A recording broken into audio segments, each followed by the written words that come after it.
Thank you. It is good to see everybody here today. I'm going to show, I see there's a couple quick pictures. I figured since your conference here is celebrating a number of things, but particularly the centennial of the anniversary of the birth of Mrs. Phyllis Schlafly, I brought a couple pictures that are kind of fun. So if they could click them up there for a second. We're not going to show a video, but I'll show. So that first one, there we go. There it is. So we have, amongst other things, I'll give you a little more intel in a second about some of the things we do and how it fits in with the topic Chris mentioned.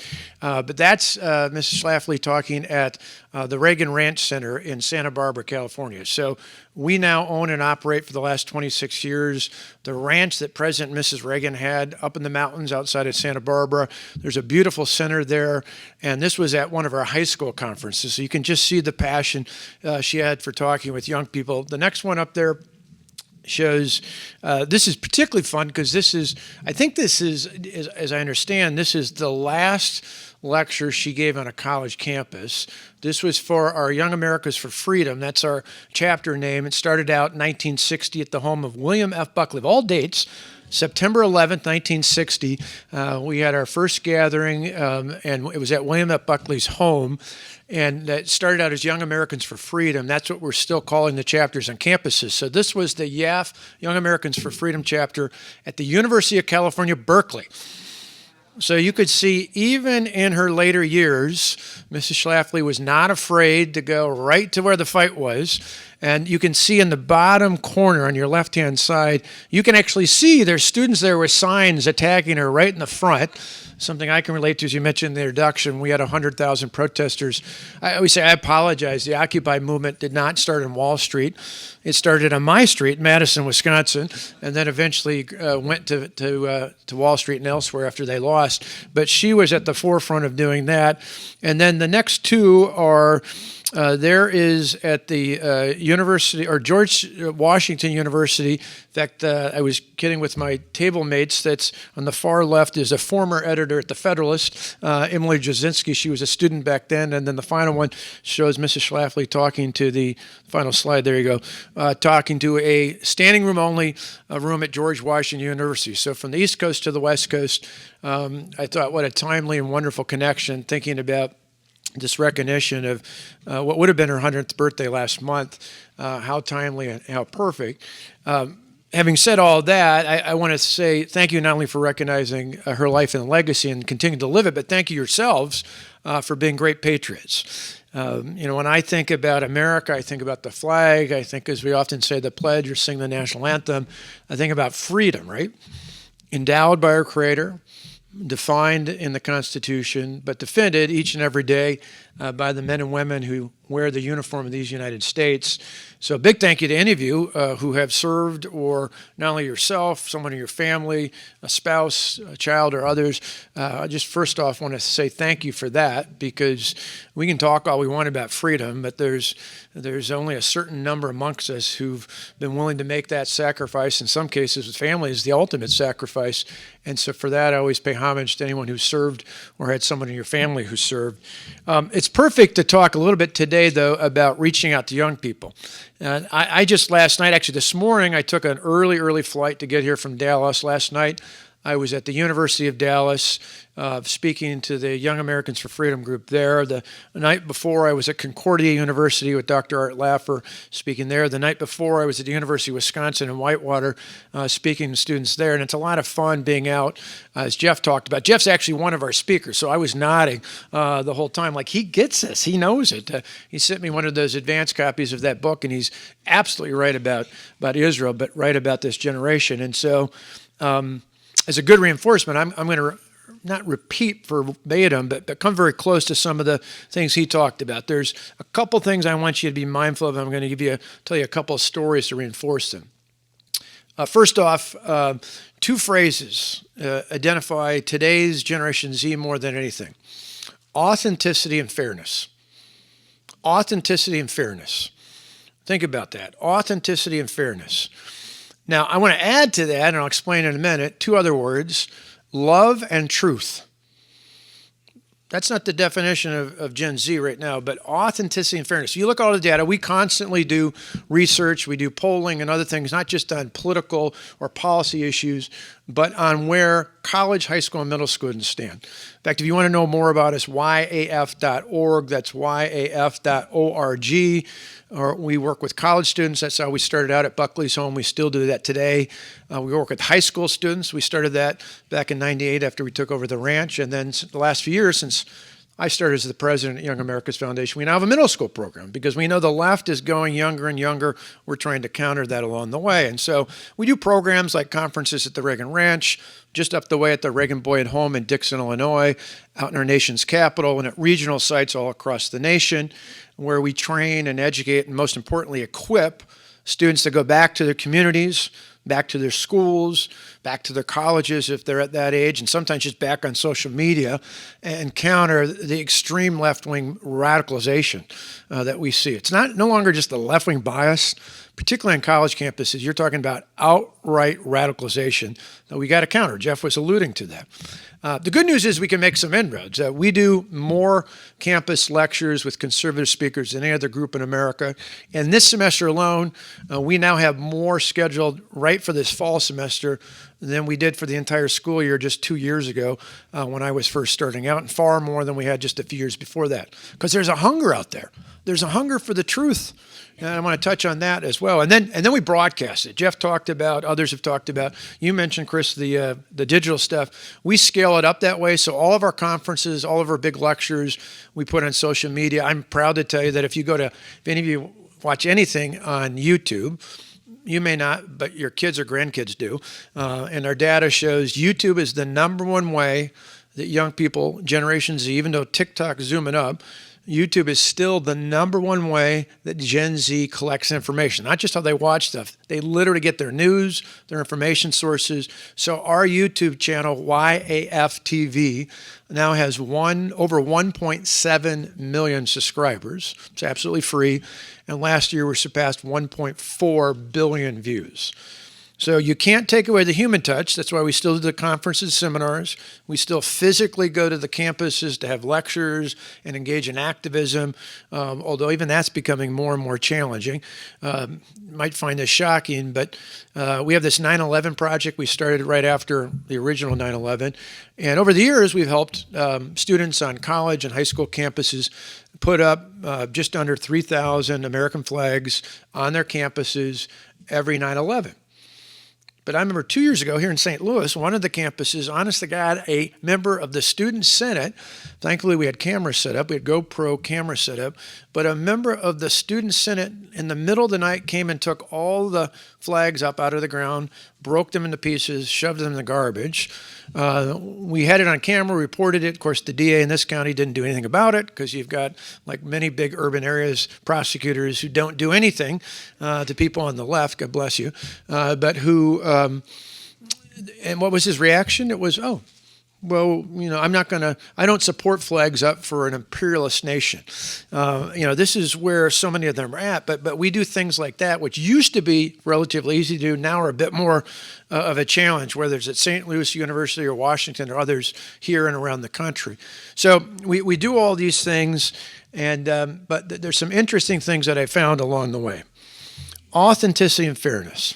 So let me give you an example of something that ties into authenticity.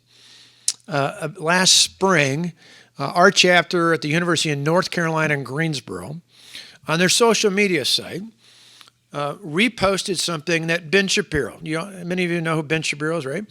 So Ben Shapiro is a great podcaster. He's our number one speaker on college campuses. He's been doing it for the last 15 years or so, and he does all these great things. But he posted something that just a few years ago, not just back in my day, my kids are 30 and 29. So this is something that even when my sons, one who went to Marquette University, one who went to the University of Wisconsin, even though it's like the Berkeley of the Midwest, even there on those campuses, just a few years ago when they were in school, would not have been a radical statement. They reposted what Ben said in a meme. It said, men cannot be women, women cannot be men, men who think there are women are not real women. And they posted it they took what Ben had and they posted it on their site. You would have thought they dropped a nuclear bomb on Greensboro. I mean, the student body went crazy. The student government threatened to de-chapter the group there on campus. One of the members of the EF chapter was an actually elected student senator in the state and the student government. They threatened to impeach him, all over this meme.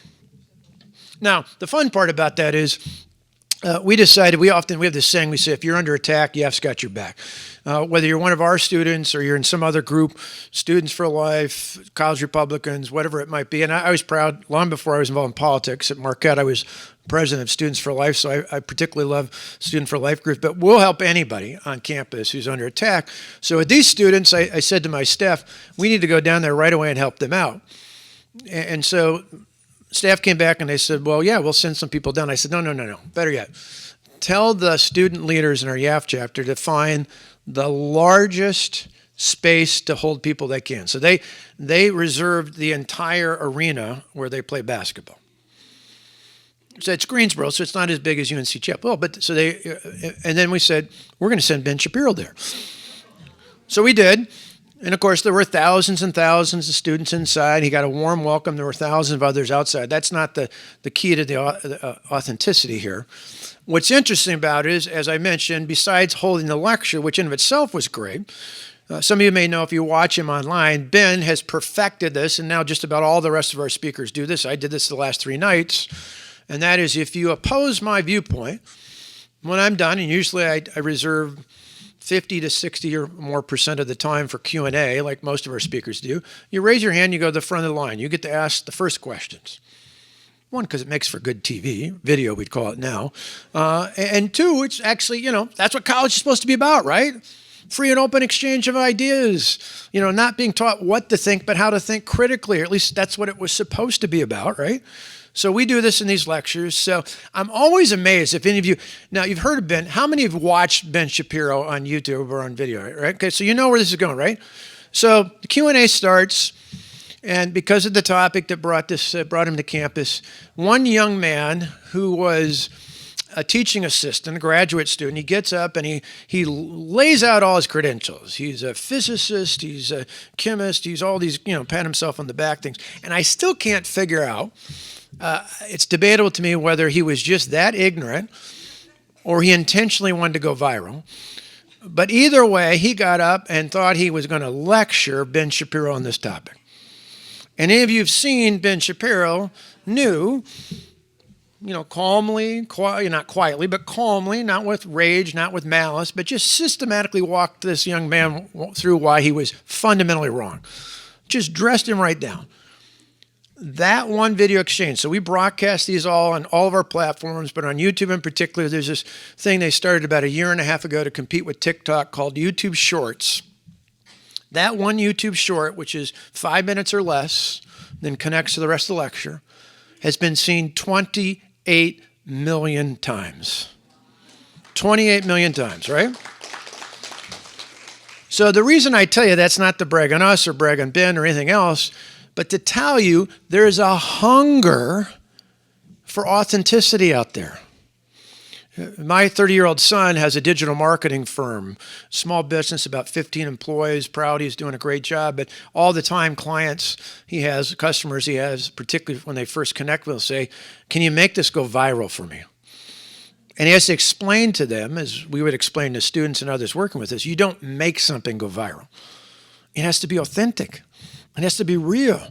Usually it's a moment that people don't. Now, sometimes people try and fake it, and sometimes they do go viral. But by and large, most of the things that truly go viral are authentic happenings that are caught on video. That's why we do more and more and more lectures, because it's content. We're not, my friends at PragerU, I love PragerU. I did the Reagan video for PragerU because we have, like I said, the ranch and the boy at home, and I love Ronald Reagan. But that's not our thing. We don't do produced, prepackaged programming like they do. They're really good at it. That's not our niche. Leave it to them. But what we broadcast are those real exchanges, and more than the lectures, the conferences, it's that Q&A. And what that tells me is that young people are only hearing one side, and they want to hear more than one side of the story. People in general are in our society, but particularly young people. And so that authenticity, you can't fake. It's something that just has to happen. So first off, as you're thinking about not just the work we do or Jeff does or others, but as you're interacting with young people, with Gen Z, remember your message has got to be authentic. And I would add a couple other quick things as tips. One is conservatives, I've said this for quite some time, but one of our challenges is we think and talk with our head. The left thinks and talks with their heart. We shouldn't concede the logic of our mind, but we have to tell it in ways that come from the heart. If you need any good lessons of that, just open up the Bible. The best teacher I've heard have told parables, right? They're stories, right? I remember the parables much more than I remember the specifics of the law. I remember stories. Such a powerful thing, right? And that's where connecting. I would add one more thing too as well, beyond just those of you as leaders in Eagle Forum and other organizations, but as parents, and particularly for any of you who are grandparents. I would tell you your kids, and particularly your grandkids, if you're grandparents, they want to hear from you. But here's an important tip. Don't talk at them, talk with them. Don't talk at them, talk with them. Even physically, there's a difference between pointing at what's wrong with your generation versus saying, it goes right to what Jeff said. That's why I mentioned the subset of that to me is love and truth. If you want to share the truth, you got to do it with a heart filled, full of joy and compassion, because you know one of the best things, and I love the analogy he said about someone enslaved. It's so true with this society, particularly young people. A lot of times people go, oh, what's wrong with this generation? I don't say what's wrong with this generation. I say what's wrong with us as society. We're not telling these kids the truth. We're not giving them access to all the facts. We love our children so much, we want them to be able to make up their own minds. We want to show them the truth. And that's with a heavy heart that we've got to show it with compassion. And so that's just a part of that authenticity. Now, the other part is fairness. Now, the left has commandeered fairness, which is totally unjust, because really nothing about radical Marxist, socialist, communist, or even typical liberal ideological beliefs are really about fairness. They're about power. Jeff is exactly right about this. I love the fact, one of the things I mentioned up in Dixon, the Boy at Home, the one we have there is one of 5 homes the Reagans had when President Reagan was a kid and they lived in Dixon, not a one of which they owned. Why? Because Jack, the president's father, great man as he was, hard worker as he was, had an addiction problem. His addiction was alcohol. He'd get drunk for a while and lose a job, and then have to progressively go to smaller and smaller homes, none of which they owned, all of which they rented. President Reagan found comfort not in the size of his home, but rather in his faith. His mother was an unbelievable Bible Sunday school teacher. He read this book called That Printer of Udell. Anybody seen the movie, the new Reagan movie out? If you haven't, you should. There's a great story in that tells exactly about That Printer of Udell, which is still on the bookshelf in the Reagan Ranch. Talk about bookends. He reads it as a kid in Dixon. It's still up on the bookshelf. And the day he dies, it's still right there. It was such a powerful book that led him and his brother to decide to be baptized. But you look at that, and I said it's always a great example for kids, particularly kids that come from little or no means. Like Ronald Reagan didn't have any money. He wasn't born in a class. That's why Marxism historically has failed in America, because we're not a class-based society. Anyone, whether you were born here or came here legally from somewhere else, you can succeed in America because we're not a class-based society. The challenge today, though, is Marxists and others just trying to disguise their own version of Marxism are not coming at it based on pitting one versus another based on class or income, but based on race and sex and gender. And that's why the great counter to all this is not to be as angry and upset as they are in return, but to say, we love you. We love you here in America so much. We want you to have access to the same freedoms and the same opportunities. I don't care whether you're black or white, rich or poor, young or old, whether you came here legally in the last couple months or your family's been here 10 generations back. We want you and everyone else like you in this country to have access to the same freedoms and the same opportunities our founders thought out for, and so many have fought for along the way. That's a powerful message. But a lot of times the left does a really good job, particularly on college campuses, at saying any of us who believe in America, not just as conservatives, but who believe in American ideals, because really that's what we're talking about. We as conservatives embrace those, but they're really more than just conservative. They're about American. They're founding principles, the idea that all of us are created equal, that God, not the government, gives us those rights. Instead of the monarchy being the one that gives the serfs whatever limited rights they might have. No, it's God. God, there's nobody in between. The government getting in the way, if it got too much in the way, our Declaration says it's time to pick somebody else then to straighten things out and get back to letting God be the one that hands us those rights. Those are powerful things that young people want to hear about, but the left doesn't want to tell them. There's a bill up the last couple of sessions in North Carolina. I think every state in America should pass something like this that says, at a minimum, at any state institution, you have to have at least 3 credit hours in a course in American history and government. And it requires the students to have read the Constitution, the Declaration, at least 5 of the Federalist Papers, and a whole series of other founding documents, not just the original founding, but documents that shaped America throughout our history. It doesn't say what you have to teach on other than you have to have them read those documents. At UNC Chapel Hill, nearly 700 tenured professors signed a letter in opposition to that bill. Why?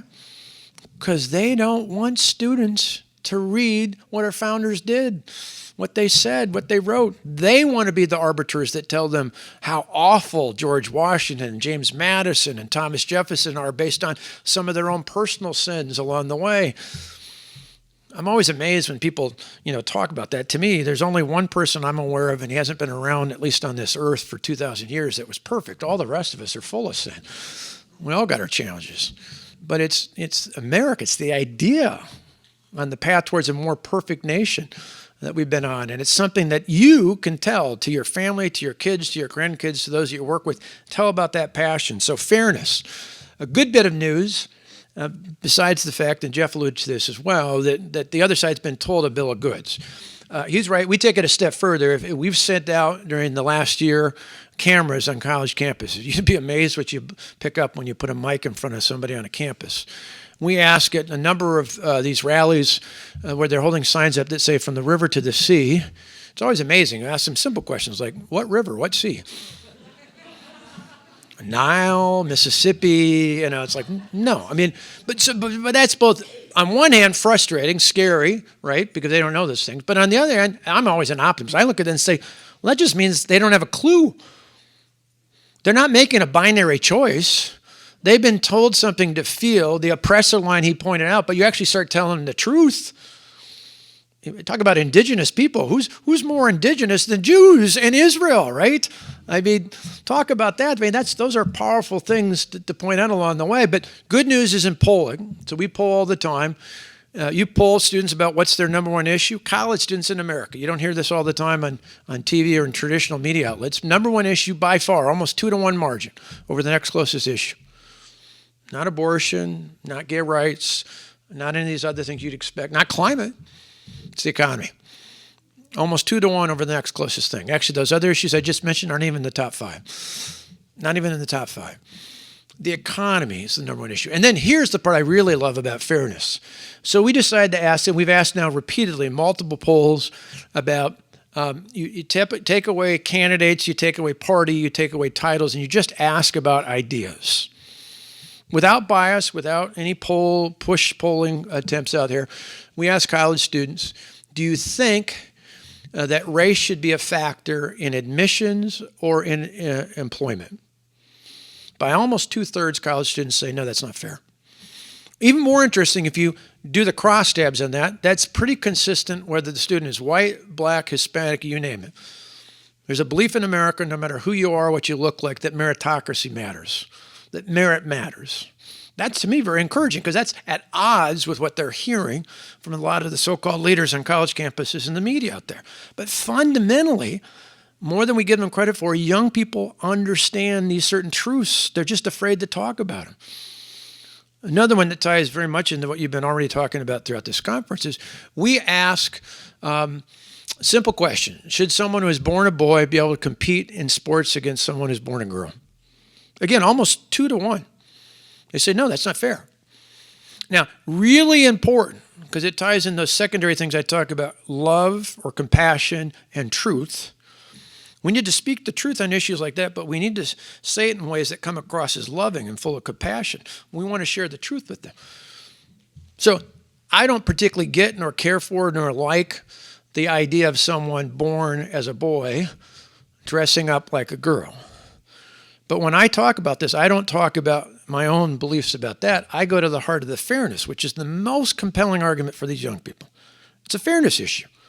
No matter what they might think about other elements of this, overwhelmingly young people get that there's a difference, particularly in the pool and a swim meet or on the track and a running meet. There's a physical difference between someone who was born as a boy versus someone who's born as a girl. In the same way, and I use this when I talk about it on campus, in the same way that it's not fair for a 19-year-old girl to swim in a meet against 10-year-olds, right? It's just not fair. They're not developed at the same level. Young people get that. Generation Z gets that because they're into fairness. You got to make it about that's not fair. Again, we, I think, as conservatives, have so often taken for granted logic that we forget to tie it into fairness, into emotion, not taking the place of logic, but tying the two together. It's why some of my favorite speakers on our campuses for us are people like Yeonmi Park, who crawled her way out of North Korea to escape the oppressive regime there. Daniel DiMartino, who came from Venezuela, or a country that his grandfather moved to from Spain in the 1950s because per capita income was greater in Spain or greater in Venezuela than it was even in America. And now socialism has decimated that country to the point where 9 out of 10 Venezuelans live in abject poverty, even though the country is blessed with abundant natural resources. There's compelling stories out there, but it's not just the logic, it's tied with the emotion. Daniel can talk about what happened to his family. He can talk about standing in line for food. He can talk about being in a line of cars waiting for fuel, even though they have abundant oil supplies just over the hill. He can talk about things that tie it together. We've got to focus on authenticity and fairness. So powerful along the way. The last thing I would just add with all this is, and again, it ties in, that's why I was smiling, because it was so fun to watch Jeff, who I love, but thinking, we didn't even plan this, but a lot of it's so tied together. So one of our conferences this past spring in Orlando, we have a freedom conference. We move around the country in addition to stuff we do at the ranch or Washington or elsewhere. One of our speakers got up. He's a member of our board. He's active, one of the leaders in Breitbart News, and went and got up and he told this story. And it was about how they did this 2 different tests, and they were at big round tables, bigger than ones we're at. And they put a bunch of cards out in what should be a simple way to line up the cards. It was a very easy answer. And they went around the table and they had everybody answer. And the only person who was really being tested was the last person. And they did it 2 different ways. So the first way, every other person other than the last person was intentionally told to give the wrong answer. Wrong, wrong, wrong, wrong, wrong, wrong, wrong, wrong, wrong, wrong. Get to the last person. 75% of the time, that person, even though it was a very, very simple way to put the pieces together, 75% of the time, the person being tested got it wrong. They did a parallel test with a control group, and another test where they set it up exactly the same way with one slight alteration. One other person gave the right answer.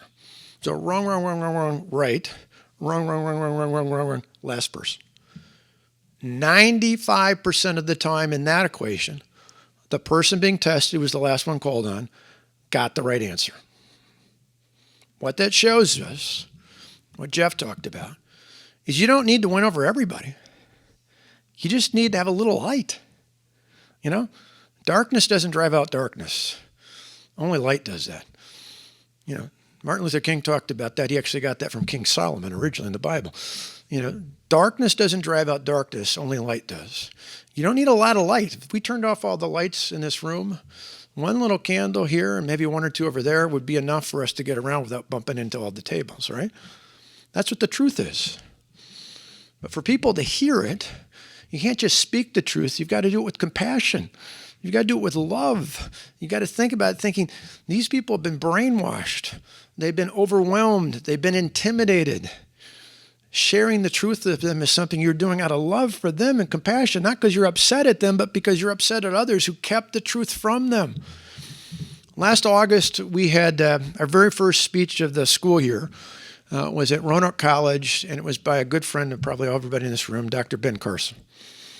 So Ben, in addition to Ben Shapiro, either in the spectrum, one very fast, one very slow. It's kind of, you balance everything out, the Ben balance. But Ben, people lean in and they listen, and these students loved him. So he gives his speech beginning of the semester at Roanoke College. It's all about courage. Talks about our founders, talks about American history, really inspires these young people. About a month and a half later, I'm reading online this publication called Outkick. I don't know if any of you have seen this, but Outkick started as sports, but it kind of evolved during COVID into politics because they were upset. They had no sports to cover, so they started interviewing people who were upset with the people who shut it all down. Anyway, now it's kind of a blend of everything. And so I'm reading this story in Outkick about the women's swim team at Roanoke College. Women's swim team, the story was the co-captains, all the women in the team, and their mothers were standing behind them on this stage when they announced that they refused to swim if the administration was going to force them to add someone to their team who had previously swam as a young man. So we're just not going to do it. It's not fair. They used all the talking points I just talked about. They said, it's not fair. It's not right. We're going to stand up in this regard. And they spoke, and then a couple of the moms spoke, and one of them was the mom of Lily, one of the co-captains. Lily's mom got up there and talked, as you would, any parent would, particularly a mom, about how proud she was of her daughter and how it wasn't just for her daughter and these young women. They were thinking ahead for their own kids and other young girls like them who someday would want to aspire to run or compete in sports, and how wonderful this was. And then as the story went down, I read a little bit further, and it said, and Lily was so inspired to be courageous by a speech that she heard from Ben Carson earlier the year on the campus. Of course, as a leader, if I went, yes! You always wonder what kind of an impact does this make, right? But it's like it did. It was that light in the darkness. Ben's a pretty big light, but somebody else, it might just be a student raising a hand. Just like Jeff said, we teach at our conferences. You don't have to be the biggest debater on campus. Sometimes it's just raising your hand in class and say, excuse me, professor, but where did that come from? Because what I've heard is this. May not change the professor's mind, but there's a whole bunch of other students in that class that go, I was kind of thinking that seemed odd, but somebody actually had the courage to question it. Maybe I should rethink this a little bit as well. And so my challenge to all of you here today is not just to tell you a little bit as Jeff did, which I think is equal, if not more useful, what he said than what I just mentioned, but to remind you, it's authenticity and fairness. We can reach this generation. We're already making inroads. You see it even in the numbers of those 35 and under that came out in the CNN poll just earlier this week. Now the shift is we got some work to do because it's moving quicker with young men than it is with young women. It's part of the kicker where we got to tie a little bit more emotion with our logic. I think some of it's been supercharged by a lot of young men, rightfully so, feel they're being unfairly targeted, not just politically, but in life and society and their schools, and they are, and they're right. But that's all the more reason why we got to really amp up our focus on fairness to get to young women. Because there's an emotional tie to that. And even though I'm frustrated we're not there yet, I get it. I appreciate it. I like the fact that Generation Z, this new upcoming generation, is all about authenticity and fairness. We just got to do a better job of pointing out that these radical ideas on the left, these Marxist, communist, socialist, liberal ideas are not truly about fairness. They're about pitting one group of Americans versus another, and that's not fair. We can overcome that. I said last time, but I had one more. I'll go on, and then hopefully this will inspire you to get back to take your break and get back to your session. If you say, "Oh, that sounds great," but does this really have an impact? It just seems so overwhelming. So a couple years ago, about a month before COVID shut everything down, I was asked by Ron Robinson, a stellar head of Young America's Foundation at that time, my predecessor, to go speak on a number of campuses in addition to the work I was doing. He gave me nice, easy assignments like Columbia, Cornell, Stanford, all the great places. And so the last lecture I gave, literally the day before I went to COVID, and Ted Cruz and I got put in a green room where we got exposed to COVID and had to be quarantined for 2 weeks. And then everything else went crazy after that. So the last campus I was on was Stanford. And I came in and there were, I don't know, maybe 500, 600 protesters, to which I laughed. I mean, I had 100,000. I mean, come on, right? 500, 600. But we did, as we talked about with Ben, I spoke, took questions, let people challenge me. And at the end of the discussion, wonderful event, felt good interchange of ideas, exactly what you'd expect, hope for, not expect, hope for on a college campus. At the end, I pulled aside the 3 students who had set up this lecture. I always like to know who they are and what are they studying, what are they interested in, what are their career plans. And then I asked them, how'd you become a conservative? 2 out of the 3, exactly what you'd expect, parents, grandparents, good influences. Third kid says to me, oh no. John said, my parents are dyed-in-the-wool liberal Democrats. I said, well, John, how'd you become a conservative? He said, well, one day when I was in high school, I was driving somewhere in my dad's vehicle, and I was by myself. It was an hour-long trip. He said, I got bored, so I turned on the radio. He said, I'm flipping through the stations trying to find something interesting to listen to, and there was this guy who was funny, and he was interesting. And so I listened to him. He was actually buried just down the way here in St. Louis. His name is Rush Limbaugh. And John said, every time I got in the car, I would not only listen, I'd find that station, I'd listen to him, but I would read the things that Rush would talk about. The articles, the books, the other things along the way. And he said, I was so compelled about his presentation, but then substance. And he said, by the time he got to college, his mother's alma mater, by the way, it was amazing. He was like exactly the kind of young conservative he loved, because he had thought through all this, he'd been challenged, and he reached his own conclusion that if you really want to help people, true freedom and prosperity do not come from the clumsy hand of the government. They come from empowering people to live their own lives and control their own destinies through the dignity of hard work. He was a conservative's conservative. And I was so impressed. And that's a great story. But what makes it even more amazing is John just isn't any old student. John's now graduated, works in finance in Houston. But the punchline to that story is John's mother is none other than Susan Rice. In fact, last Thanksgiving, when then Joe Biden's chief of staff put out a list of all the things you're supposed to say to your crazy uncle, meaning all of us, at Thanksgiving when they say how bad the Biden-Harris economy is, she retweeted it and said, or your son. To which I reached out to John, sent him a text and said, saw the tweet. If you're under attack, we got your back even at Thanksgiving. He's still a conservative. But the reason I tell you, other than the fact it's fun, but one, it should give you hope, just overall. But more importantly, it reinforces why the left is so into cancel culture. Right? Think about that. If John Rice Cameron, the son of Susan Rice, with all the exposure to her and her husband and their family and the administration, if only given a chance, that little light that he picked up when he turned on the radio and went to the right channel and heard that message, if John Rice Cameron can reach that kind of conclusion just by that little light, they don't want any other young person in America to ever see the light of day. They want to keep the truth from us. They want to keep the truth, more importantly, from our young people.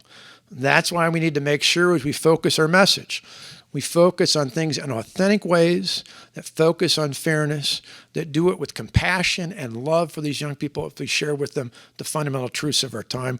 When we do that, not if, I'm convinced when we do that, we will preserve this great republic. God bless you.